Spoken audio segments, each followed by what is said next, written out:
هم د مو انتظامیه سره زه په رابطې یم د دې حوالې سره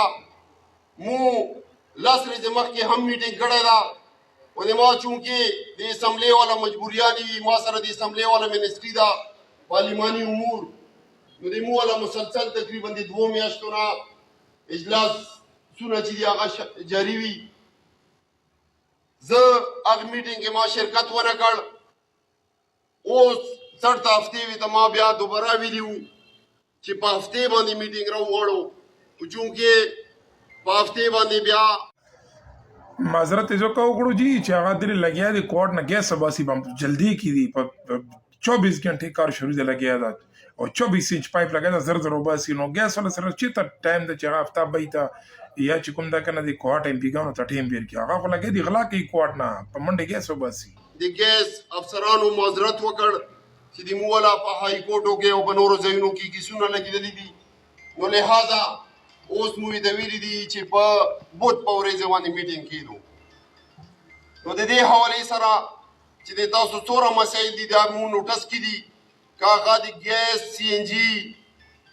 ولدي ځکه چې هغې سره هم د مو د عوامو فلاح و بهبود تړلی ده د ما غریب سړی د ما غریب کورونو والا بچي چې هغه سکولونو ته ځي هغې پټرولي ګاډي نشي افورډ کولی مو هېڅ قسم لوډ شیډینګ سره نه منو بالکل د ما ډسټرکټ چې ده بلکې ډیویژن چې ده دا به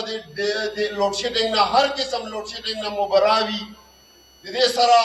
په میټرو باندې د درو کالو نه پابندي ده هغه پابندي چې ده دا به هم د مو مطالبه وي چې د دې ځای نه ویچته شي نن ماته د سورګلو والا یو بوډا راغلی ده هغه یې چې زه د ګیس محکمې په چکرو د زړه بیمار و په چکرو باندې ستړی شوم ما ته میټر نه راکوي ما ویې دی چې پابندي ده هغه په وس کې هم نشته بهرحال دا ټول مسایل دي د ما عزتمندو تاسو به خپله کې کمیټي وټاکو هغه میټینګ به تاسو اټینډ کو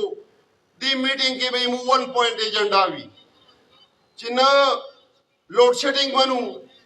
نه کم پریشر منو نه د ما سی ان جي